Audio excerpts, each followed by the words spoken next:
Radhe Radhe. Hello everyone, let's begin with a new episode. Aditi ने कहा तो मैं तुम्हारे साथ चलूँगी। वैसे मैं आदित्य के साथ जाती, पर वह पता नहीं अभी तक आए ही नहीं है, शायद किसी काम में फंस गए होंगे।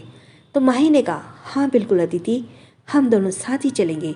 जल्दी से नाश्ता कर लो, और वो क्या है ना, मुझे आज प्रेजेंटेशन भी तैयार करना है।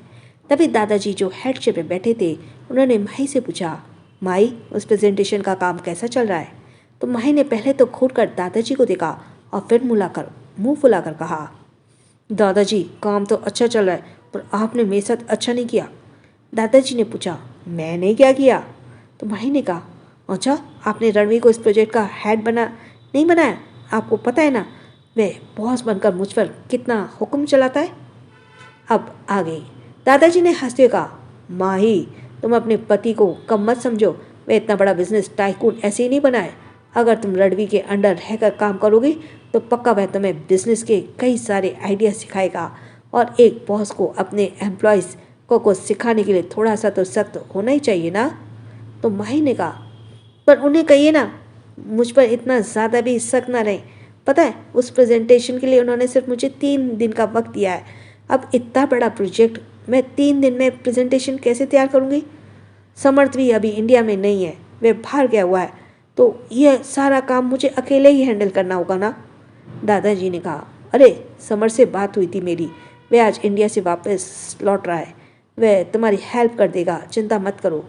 यह सुनकर माही को तसल्ली मिली, कम से कम इस प्रेजेंटेशन तैयार करने में से समर्थ का तो साथ मिलने वाला है। कुछ देर बाद माही और अदिति ब्रेकफास्ट करके ऑफिस के लिए निकल गई। दूसरी तरफ एक अंधेरे कमरे में एक आदमी आराम से कुर्सी पर बैठा हुआ था और कुछ सोच रहा था। तभी उस रूम का डोर ओपन हुआ और दूसरा आदमी कमरे में अंदर एंटर हुआ। उस आदमी के अंदर आते ही कुर्सी पर बैठे हुए शख्स ने अपनी भारी आवाज़ में पूछा, क्या हुआ उन लोगों का? तो उसके पास ही खड़े आदमी ने कहा, बॉस वे तीनों ही एसएसआर की पकड़ में आ गए हैं और एसएसआर ने उन्हें बहुत बुरी मौत मारा है। यह सुनकर चेयर पर बैठ आदमी ने हाथ आर्मरेस्ट पर कस गए। वो चेयर से खड़े होते बोला, एक नंबर के बेवकूफ़ थे वे लोग जो एसएसआर की पकड़ में इतनी आसानी से आ गए। मैंने उन्हें कहा था कि किसी की नज़र में ना आए, अच्छा हुआ जो मारे गए। मुझे ऐसे बेवकूफ़ों की ज़रूरत नहीं है। अब आगे बताओ, आगे की क्या खबर है?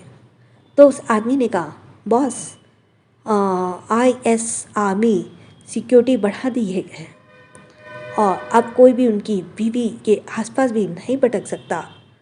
यह सुनकर वह शख्स जो कि ब्लैक स्टोन था एक अजीब सी स्माइल के साथ बोला, अगर हमारे आदमी माही तक नहीं पहुंच सकते तो क्या हुआ, माही तो हम तक पहुंच सकती है ना।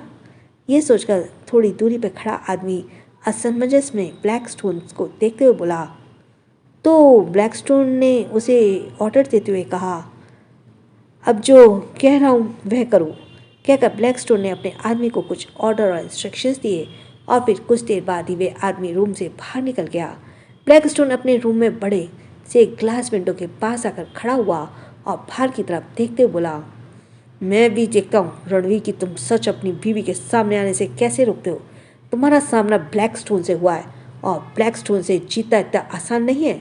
तुम्हारा बाप ही नहीं जीत पाया, मुझसे तो तुम कैसे जीतोगे?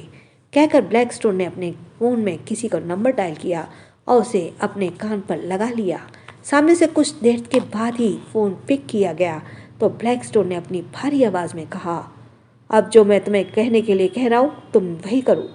ब्लैक स्टोन धीरे धीरे कर सामने वाले की अपनी बात समझाने लगा और कुछ देर बाद उसने फ़ोन डिस्कनेक्ट कर दिया। इस समय उसकी आंखों में कुछ रहस्यमय से भाव आने लगे और उसके होठों पर एक मिस्टीरियस स्माइल आ गई और उसने एक शब्द पर जोर देते हुए कहा, अब मेरी इस चाल की जीत कर दिखाओ रणवीर, क्योंकि तुम बहुत जल्द अपना बहुत ही कीमती कुछ खोने वाले हो। तुम्हारे माँ बाप भी तुमसे छीन लिए, अब तुम्हारी बीवी को भी तुमसे छीन लूँगा और तुम कुछ नहीं कर पाओगे। समर्थ का मेंशन। मुग्धा हॉल में ही सोफे पर बैठे हुए एक बुक पढ़ रही थी। इधर इसका वक्त चेहरा बहुत ही शांत नजर आ रहा था। मुग्धा ने इस वक्त हल्के क्रीम कलर की साड़ी पहनी थी और अपने बालों का जूड़ा बनाया हुआ था। उसका चेहरा काफ़ी सौम्य और जिस तरह जैसे उसकी ज़्यादा नहीं लगती थी, एज ज़्यादा नहीं लगती थी। तभी उसके कानों में जानी पहनी आवाज़ आई, मुग्धा। यह आवाज़ सुनकर उसके चेहरे का सुकून जैसे एक पल में ही गायब हो गया और उसने नज़र उठाकर सामने की तरफ देखा तो सामने से ही धीरेन्द्र शेखावत खड़ा हुआ था। धीरेन्द्र शेखावत को अपने सामने ऐसे अचानक देखकर मुग्धा जल्दी से खड़े होते बोली, आप यहाँ पर? तो धीरेन्द्र शेखावत मुग्धा के पास आकर खड़ा हो गया और एक नज़र बिना किसी भाव के मुग्धा के चेहरे को देखते बोला, हाँ मैं यहाँ पर। तुम तो मुझे छोड़कर अपने बेटे के साथ यहाँ आ गई। क्या तुमने एक बार भी मेरे बारे में नहीं सोचा? धीरेन्द्र शेखावत बहुत ही शांत लहजे में अपनी बात कह रहा था, जिसे सुनकर मुग्धा को काफ़ी हैरानी हुई, क्योंकि धीरेन्द्र ने कभी सीधे मुंह मुग्धा से बात तक नहीं की थी और आज उसका बदला हुआ रूप देखकर मुग्धा समझ नहीं पा रही थी कि अचानक ही ये चेंज कैसे हुआ। मुग्धा कुछ कहने ही वाली थी कि तभी धीरेन्द्र ने कहा, मुग्धा, माना मैंने तुम्हारे साथ कभी सही व्यवहार नहीं किया, लेकिन हमेशा की तरह तुम्हें टॉर्चर किया, तुम्हें प्रेशर किया, हर काम किया, वह काम जिससे तुम्हें तकलीफ पहुँचे, लेकिन फिर भी मैं तुम्हारा पति था, तुम ऐसे मुझे छोड़कर नहीं आ सकती थी। मुग्धा ने कहा, मैं आपको छोड़कर नहीं आई, बल्कि मैं सिर्फ अपने बेटे के साथ आई हूँ। और फिर मुग्धा अपनी बात पूरी कर पाती तभी धीरेन्द्र ने उसका हाथ पकड़ते हुए कहा, इसलिए तो यहाँ आने के बाद तुमने मुझसे एक बार भी बात तक नहीं की।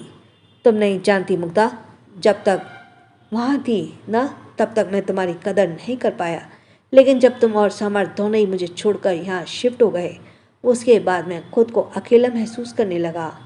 तब जाकर मुझे एहसास हुआ कि मैंने क्या खोया। मुग्धा को धीरेन्द्र का ये बदला हुआ रूप देखकर बड़ी हैरानी हो रही थी। उसने इतने साल धीरेन्द्र शेखावत के साथ बिताए थे, लेकिन कभी उसने धीरेन्द्र शेखावत को इतना कमज़ोर नहीं देखा था। हालांकि मुग्धा एक सीधी सादी महिला थी, लेकिन वह बेवकूफ़ बिल्कुल भी नहीं थी। उसे धीरेन्द्र में इस बदले हुए रूप पर भी शक हो रहा था। मुग्धा को कुछ ना बोलते देखकर धीरेन्द्र ने कहा, जानता हूँ तुम मुझ पर भरोसा नहीं कर पा रही हो ना, पर सच कह रहा हूँ, मैं वाकई तुम्हें और सामर्थ को बहुत मिस करता हूँ। आखिर मेरी फैमिली तुम दोनों ही तो हो। आज मुझे महसूस हो रहा है कि मैंने तुम दोनों के साथ कितना बुरा बिहेव किया।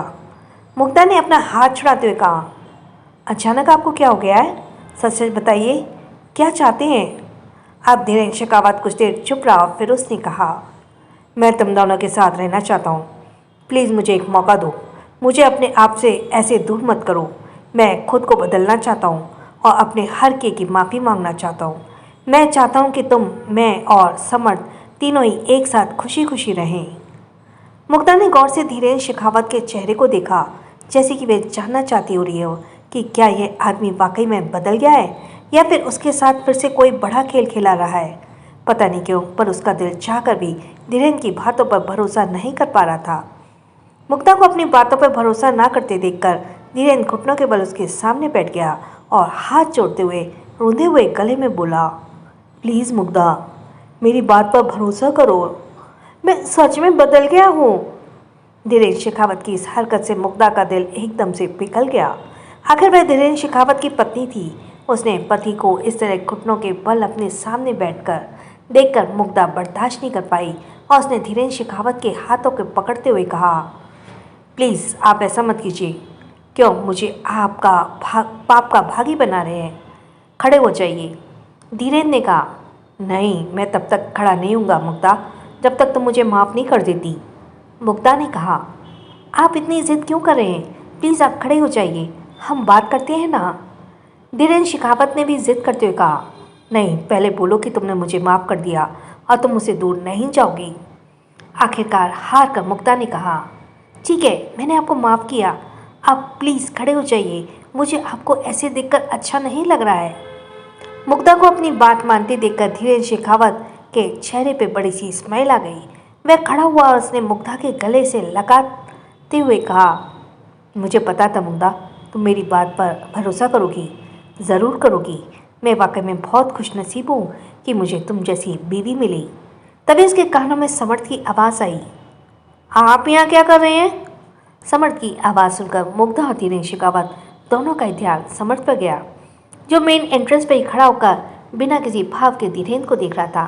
धीरेन्द्र कुछ बोलने ही वाला था, तभी मुग्धा ने समर्थ से कहा, समर्थ, हम बाद में बात करते हैं। तो समर्थ मुग्धा के पास आते बोला, पहले मुझे ये बताइए कि ये इंसान यहाँ क्या कर रहा है?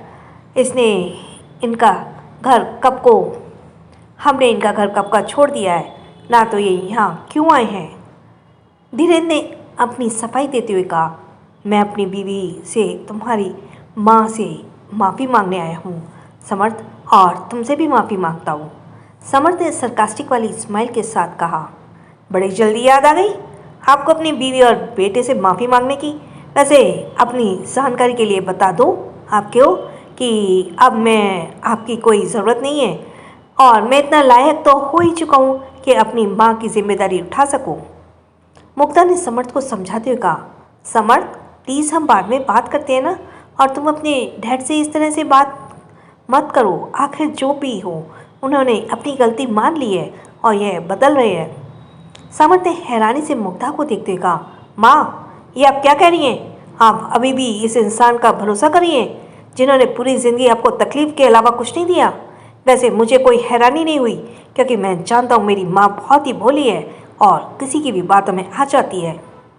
फिर धीरेन्द्र की तरफ देखते हुए बोला, लेकिन मैं बेवकूफ़ नहीं हूँ कि मुझे कोई भी अपनी बातों में फंसा ले। धीरेन्द्र ने कहा, समर्थ चाहे मैं जैसा भी हूँ तो तुम्हारा बाप ही ना, तो क्या तुम अपने बाप को एक मौका नहीं दे सकते? अकेला होने के बाद ही मैंने जाना कि परिवार की क्या कीमत होती है। तो समर्थ ने उसकी बात को हवा में उड़ाते हुए कहा, परिवार, आपका परिवार मैं और मेरी माँ तो कभी भी नहीं थे, बल्कि वह उसकी चहेती थी आपकी, जो आपके साथ रहती थी। धीरेन्द्र ने कहा, तुम्हें मेरे लिए कितना भी गुस्सा हो बेटा, तुम मुझ पर उसे निकाल सकते हो। आखिर मैंने तुम्हारे साथ गलत ही किया है, लेकिन मैं तुम्हारे सामने हाथ जोड़कर तुमसे माफ़ी मांग रहा हूँ कि मुझे खुद से और अपनी माँ से दूर मत करो। समर्थ कुछ कहने ही वाला था कि मुग्धा ने उसकी बाँह पकड़कर रोकते हुए कहा, समर्थ तुम अभी प्लीज़ यहाँ से जाओ, मैं तुमसे बाद में बात करती हूँ। समर्थ ने कुछ कहना चाहा तो मुग्धा ने एक बार फिर से रिक्वेस्ट करते हुए कहा, समर्थ प्लीज़ जाओ यहाँ से। समर्थ ने एक नज़र धीरेन्द्र की तरफ देखा और वहाँ से चला गया। फिर मुग्धा ने धीरेन्द्र से कहा, आप प्लीज़ रोज़ में चलकर आराम कीजिए, मैं समर्थ से बात करती हूँ। धीरेन्द्र ने हाँ में सिर हिलाया और मुग्धा के साथ उसके रूम में चला गया। मुग्धा ने धीरेन्द्र को अपने रूम में छोड़ा और खुद समर्थ के रूम की तरफ चली गई। समर्थ गुस्से में इधर से उधर कदम चल रहा था। तभी मुग्धा ने अंदर आते हुए कहा, समर्थ क्या हो गया है? तुम अपने डैड से इस तरह से कैसे बात कर सकते हो? तुमने देखा नहीं वह तुमसे कितनी बार माफ़ी मांग रहे हैं? समर्थ ने अपनी माँ के पास आकर कहा, माँ आपको क्या हो गया है? जिस आदमी ने पूरी ज़िंदगी आपको तकलीफ़ में रखा और अचानक आकर आपके सामने माफ़ी मांगता है तो आप उसे माफ़ कर देंगी? मुग्धा ने कहा, मैं तुम्हारी बात समझ रही हूँ।